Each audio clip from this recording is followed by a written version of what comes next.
El humano no es un animal que solo habla, sino que lo hace racionalmente, es decir, que es más bien un animal que argumenta, que sostiene o fundamenta todo lo que afirma en razones.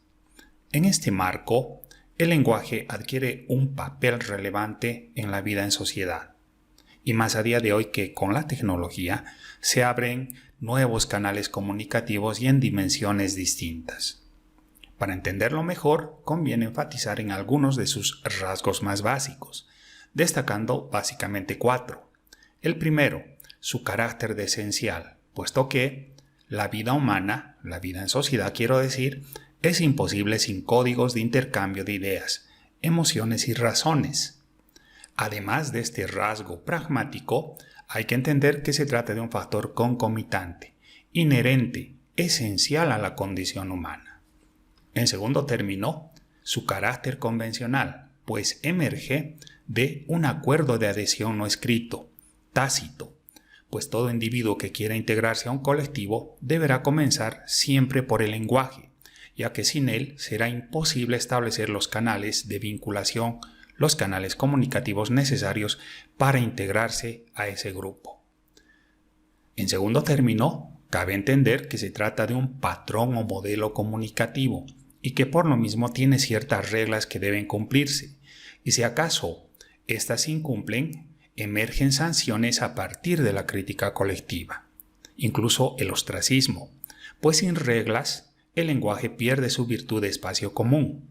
Tomemos el ejemplo de algunas políticas de migración fallidas, en las que los grupos que intentaban integrarse centralmente por deficiencias del idioma no lo lograron. En tercer lugar, es de carácter figurativo, puesto que intenta simbolizar o representar los objetos del mundo, codificar el mundo, si acaso esto es posible, por supuesto, con las limitaciones del caso. Encuentra, a pesar de la libertad de esta representación, su límite siempre en la objetividad, o por lo menos en la pretensión de objetividad. Es decir, que lo que se diga guarde cierta relación con lo que realmente exista o lo que realmente sea. Finalmente, no podemos descartar la posibilidad de encontrarnos con magos interpretativos que quieran cambiar el mundo solamente hablando. Es el escenario de los claros y oscuros, de los grises, de los sinsentidos, y es por lo mismo bastante riesgoso. Hay que tener cuidado. Finalmente, el cuarto rasgo, su carácter social, puesto que es al mismo tiempo un hecho y una función de sociabilidad. Vale decir que la identidad de grupo o la identidad colectiva o social se logrará siempre mediante el intercambio colectivo, es decir, mediante la comunicación, y ésta se moviliza mediante el lenguaje. Una vez que hemos definido estos rasgos básicos, corresponde hablar de los niveles en los que el lenguaje se traduce o se materializa. El primer nivel habla de los actos lingüísticos, es decir, de la producción de enunciados con significado o sentido, compuestos por supuesto por palabras y su significación. Hablamos aquí de la semántica. Todas estas palabras, por supuesto, deberán seguir un determinado patrón reglado, un orden, y esto viene de la gramática y la sintaxis.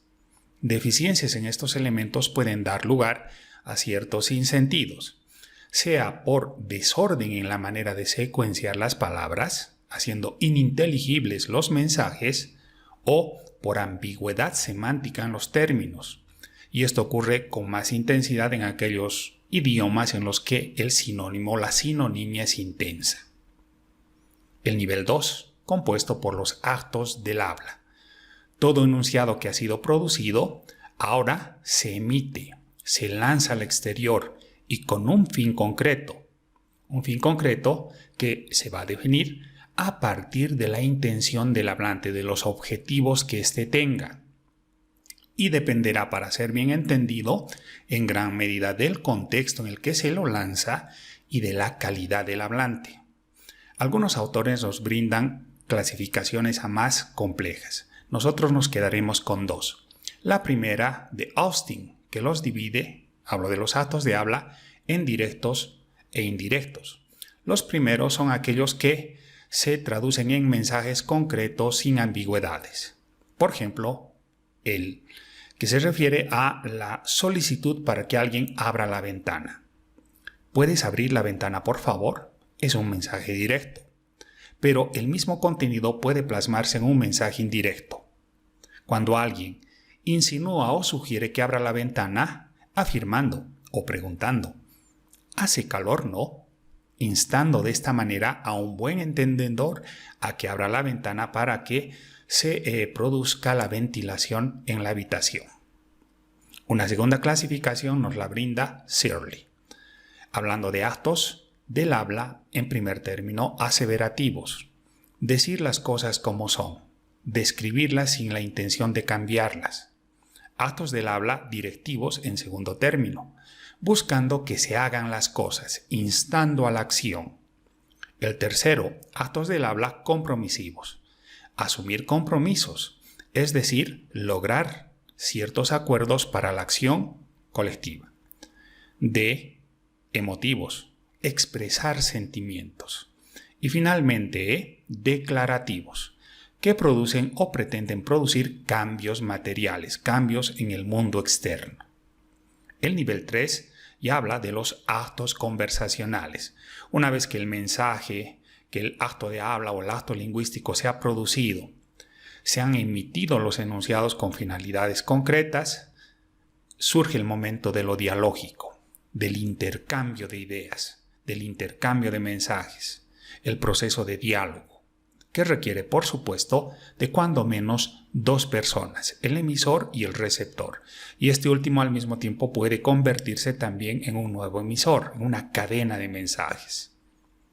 Es, por supuesto, teleológica o finalista, pues busca un cambio efectivo en el mundo material, tratando de persuadir o convencer a uno de los interlocutores para que actúe en consecuencia.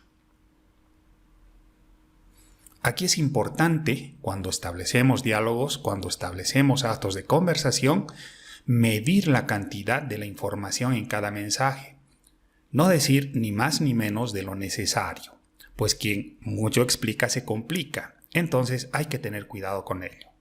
En segundo término, la calidad, que en este caso se vincula más a la sinceridad, a la honestidad, es decir, evitar hablar o mencionar aquello en lo que no tengas razones suficientes para creer.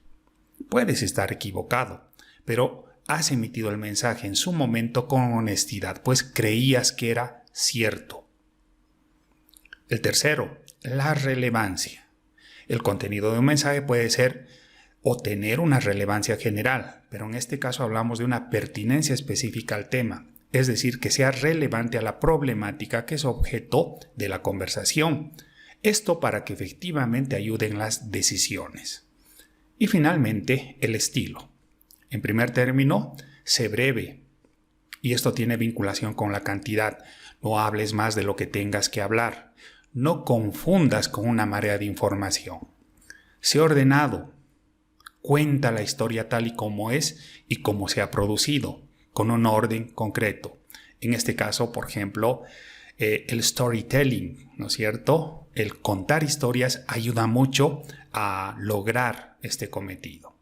C, sin ambigüedades. Vale decir que cuando lances el mensaje, procura que no tenga más de una interpretación, en la medida de lo posible, es decir, que no sea ambiguo. Y finalmente, que sea un mensaje claro, es decir, sin oscuridad de por medio. Con estos elementos nosotros estaríamos ya en condiciones de entablar actos comunicativos eficaces y eficientes y en todos los ámbitos de la vida, en todas las disciplinas académicas además. Espero, por supuesto, que les haya sido de utilidad y conmigo será hasta otra ocasión.